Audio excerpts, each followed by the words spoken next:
Well, outside of the boxing arena, Ali was also very active in the political arena. In 1976, he appeared on Face the Nation. On October 30th, 1974, in Kinshasa, Zaire, at the Stade du 20 Mai, Muhammad Ali and George Foreman clashed in a heavyweight boxing match that became one of the most iconic events in sports history, known as the Rumble in the Jungle. Watched live by an estimated 1 billion people across the globe, it was the most viewed broadcast of its time, and its 15-minute highlight clips and full fight videos continue to go viral on platforms like YouTube, TikTok, and X. This wasn't just a boxing match, it was a cultural, political, and emotional spectacle that transcended sports. Zaire's president, Mobutu Sese Seko, poured millions into hosting the event to boost his country's global image, while promoter Don King turned it into a massive show, pairing it with a 3-day music festival called Zaire 74, featuring legends like James Brown, B.B. King, and Miriam Makeba. The fight's drama, Ali's charisma, and its historic upset have kept it alive in popular culture, with fans still dissecting every moment, from Ali's taunts to the final knockout.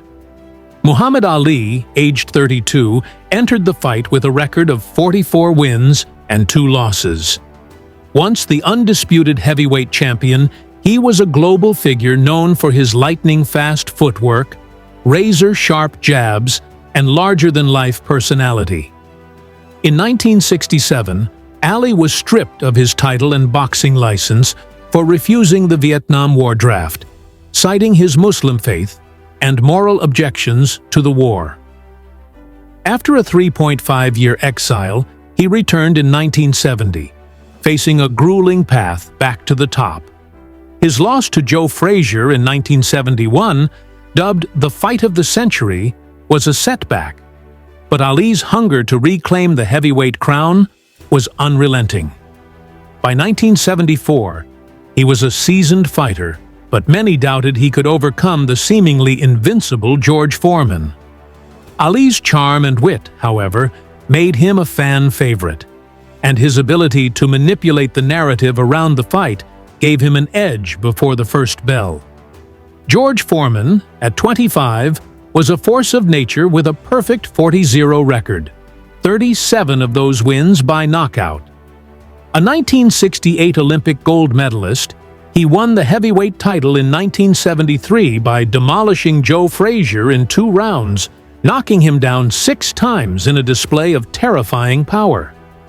He followed that with a 2-round destruction of Ken Norton, another elite fighter who'd previously beaten Ali. Foreman's punches were likened to sledgehammers, and his stoic, intimidating presence made him seem unbeatable. Odds makers listed Ali as a 4-to-1 underdog, and some analysts and fans genuinely feared for Ali's safety, with rumors swirling that Foreman could seriously injure or even kill him. Foreman's aura was so dominant that the fight was seen as a mismatch, with Ali's speed and showmanship pitted against Foreman's raw, destructive strength. The build-up to the fight was as dramatic as the event itself. Don King, a rising promoter, saw the fight as his chance to break into the big leagues, securing $10 million in funding from Mobutu's government. $5 million for each fighter, an unheard-of purse at the time. Mobutu wanted to showcase Zaire as a modern African nation, and the fight became a symbol of his regime's ambition. The event was originally scheduled for September, but was delayed 6 weeks after Foreman suffered a cut above his eye during training, adding tension to an already charged atmosphere. Ali used this time to win over the Zairean people, jogging through Kinshasa's streets, interacting with locals, and embracing their culture. He framed himself as the underdog hero, while Foreman, who arrived with a German shepherd, a breed linked to colonial oppression in Zaire, was cast as the villain. Ali's charisma turned the crowd's chant of "Ali, Bomai! Ali, kill him!" into a rallying cry that echoed through the fight. The fight took place in an open-air stadium with about 60,000 spectators, under sweltering, humid conditions that left the ring ropes loose and sagging, a detail that would prove crucial. Scheduled at 4 a.m. local time to accommodate primetime TV audiences in the US and Europe, the atmosphere was electric, with the Zairean crowd firmly in Ali's corner. Ali's pre-fight antics were masterful psychological warfare. He taunted Foreman publicly, calling him a big, slow mummy, and predicting he'd fall in 8 rounds. In training, Ali showcased his speed and confidence, while Foreman's quiet demeanor and devastating sparring sessions only heightened the sense of danger. The media hyped the contrast: Ali's flamboyant agility versus Foreman's silent, crushing power. For many, it was David versus Goliath, with Ali's wit and heart as his only weapons.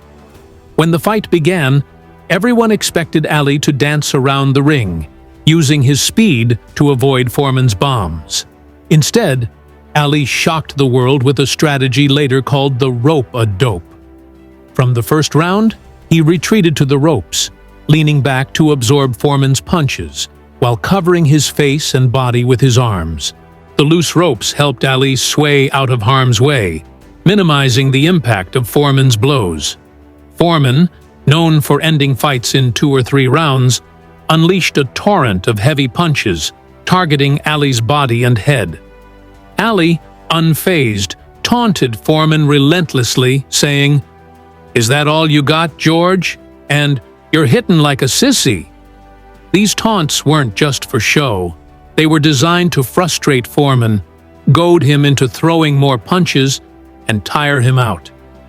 In rounds 1 and 2, Foreman landed thunderous shots, but Ali's defensive shell and quick counters, sharp jabs and right hands kept him in the game. By rounds 3 and 4, the rope-a-dope was taking its toll. Foreman's punches, though powerful, were losing their zip as the humid air and his own aggression drained his stamina. Ali, meanwhile, stayed composed, conserving energy while picking his moments to strike. He landed crisp combinations, snapping Foreman's head back with right hands and jabs that disrupted his rhythm.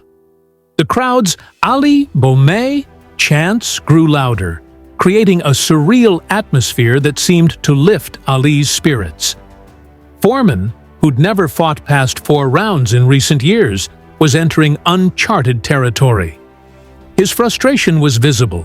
His eyes showed confusion as Ali absorbed punishment without crumbling. Ali later revealed he'd trained specifically for this, taking body shots in sparring to prepare for Foreman's power. Rounds 5 through 7 saw Foreman's decline become stark. His punches slowed, his shoulders slumped, and his breathing grew labored. Ali, still leaning on the ropes, became more aggressive with his counters, landing stinging punches that rocked Foreman. The psychological edge was clear. Ali's taunts and the crowd's support were breaking Foreman's spirit. Commentators like Howard Cosell noted Ali's focus, his eyes locked on Foreman like a predator waiting for the perfect moment. The rope-a-dope was a high-risk strategy.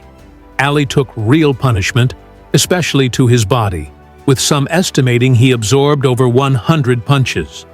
But it was calculated brilliance, exploiting Foreman's reliance on early knockouts and his lack of experience in longer fights. In round 8, the climax unfolded. Foreman, exhausted and out of ideas, threw wild looping punches that barely landed. Ali, sensing the end, shifted gears. With about 20 seconds left, he sprang off the ropes, unloading a flurry of punches, left hooks, jabs, and a perfectly placed right hand that caught Foreman flush on the jaw. Foreman staggered, then collapsed to the canvas, his legs giving out under him. The referee, Zach Clayton, counted as Foreman struggled to rise, but he couldn't beat the 10 count. At 2:58 of round 8, Ali won by knockout, reclaiming the heavyweight title in one of the greatest upsets in sports history. The stadium erupted, with fans rushing the ring as Ali raised his arms in triumph, a global icon reborn. The rumble in the jungle's impact was seismic. Ali's victory was more than a sporting triumph. It was a cultural and political statement. As a black athlete who defied the U.S. government and embraced his identity, Ali became a symbol of resilience and resistance. His connection with the Zairean people, who saw him as a champion of the oppressed, amplified the fight's significance. For many in Africa and the diaspora, it was a moment of pride, with Ali reclaiming the title on African soil. Foreman, devastated by the loss, retreated from the public eye and later admitted it took years to recover emotionally. Yet he and Ali eventually became friends, a testament to the fight's complex human story. The rope-a-dope strategy became legendary,